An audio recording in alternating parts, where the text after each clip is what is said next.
everyone, and welcome to Green Healing, where we empower ourselves and find emotional healing through knowledge and alternative methods. So today I want to talk about things I've learned about types of abusers, and more specifically for today, psychopaths. I've mentioned in my intro episode that the man who abused me was a narcissist and a secondary psychopath. I'll get to narcissists eventually. I'm going to be looking at psychopaths, sociopaths, and narcissists. So today it's psychopaths.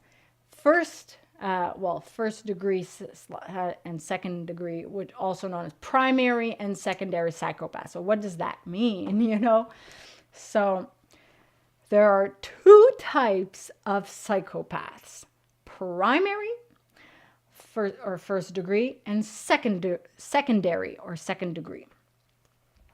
The main difference between the two is that a primary psychopath is born that way. A secondary psychopath becomes thus through trauma. So what type of trauma? Any form of abuse, an illness, parental abandonment, exposure to a traumatic act such as an accident, witnessing a death, exposure to a narcissist or a psychopath. And this type of trauma can create also a narcissist. But the two aren't necessarily linked. A psychopath isn't always a narcissist. And obviously I'll talk more about narcissists in a later video.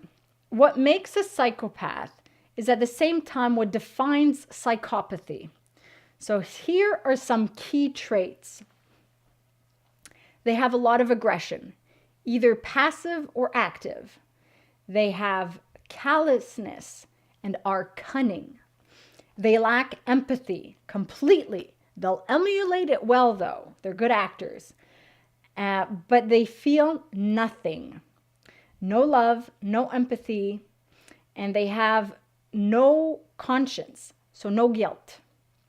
Secondary psychopaths may experience guilt at times if it jeopardizes their control over their victims. They are aware of their wrongdoings, so it's on a conscious level, but they lack a conscience. Secondary psychopaths will feel self-pity and therefore will exhibit some form of empathy, but when it suits their purposes. Psychopaths tend to be quite skilled at manipulation, especially emotionally. They are willing to do something that is immoral, even criminal. Some only refrain because of laws. So they won't do criminal acts because of laws, the state laws, but they won't follow the natural law. As we discussed previously, they will do immoral acts. They will do whatever they want to take whatever they want, regardless of if, how, and who it hurts. They are deceptive, so they'll appear moral or benevolent when they're actually not.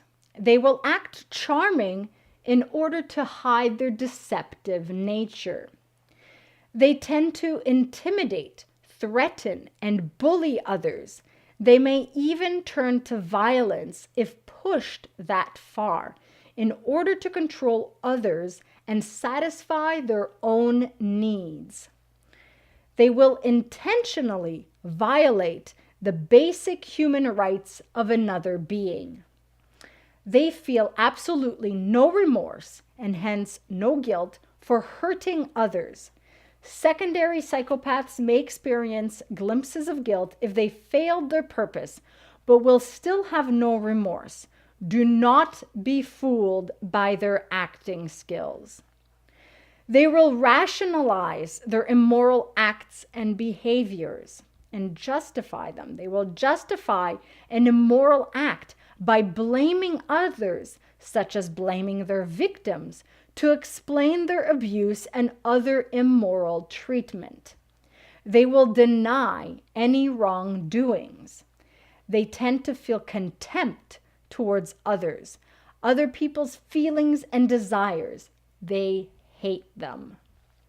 They are pathological liars on the most part. They're going to say anything if it benefits their dark agenda without caring how it affects others.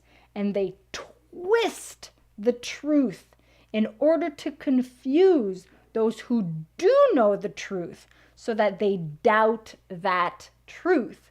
We discussed previously what they do about the confusion, the chaos for the morality versus immorality, how they twist the natural law. So this is part of it.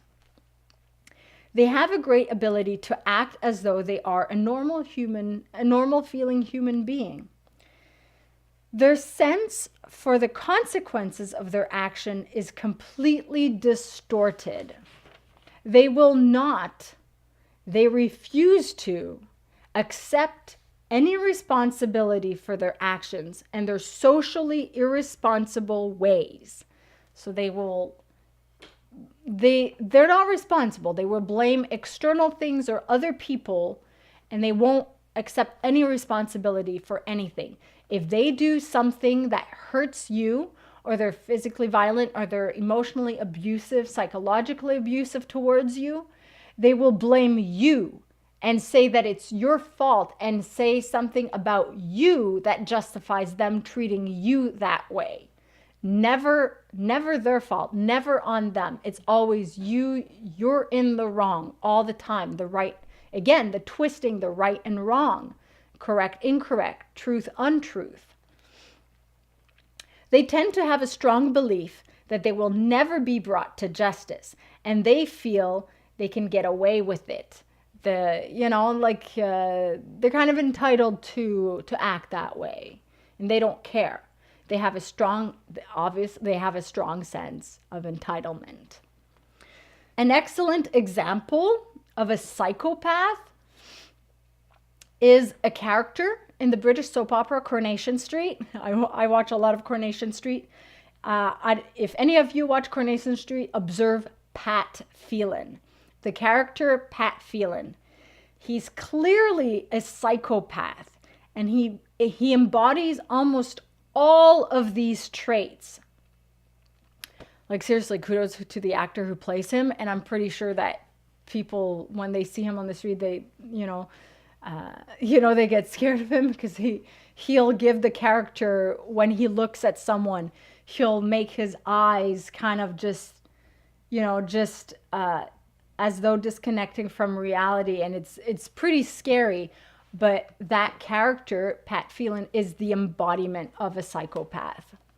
So secondary psychopath experience a lot of anxiety. Here's some of the main differences. So they experience a lot of anxiety, and they are driven by fear. So they will, instead of just abusing in order to get what they want, they will abuse out of fear of not getting what they want, or a fear of losing something that they have, or it's more based on fear, because once upon a time they were perfectly normal human beings, but they experienced trauma in childhood, and instead of developing into someone who wants to help others, or someone who has this trauma and needs healing, they developed into a secondary psychopath. It does not excuse what they are and what they do. It just explains how they got there when they were not born a psychopath. They have no feeling today, because once those feelings caused them harm, or so that's how it felt, an effect from the trauma. They became a secondary psychopath as a defense. So they were victims, so they vowed to never be victims again, and they decided to be aggressors instead. They aggress, and then they try to save you. In a future video, I will talk more about savior, aggressor, victim triangle in more detail. But here's that. It kind of encompasses that. Not everyone becomes a psychopath, but those who do have already passed the point of no return and cannot be saved. We can't save them. We can't heal them. If they become a psychopath, they're a psychopath. And they're a psychopath. Period. Unfortunately, sadly, we can't save them. We can't help them. We can save ourselves.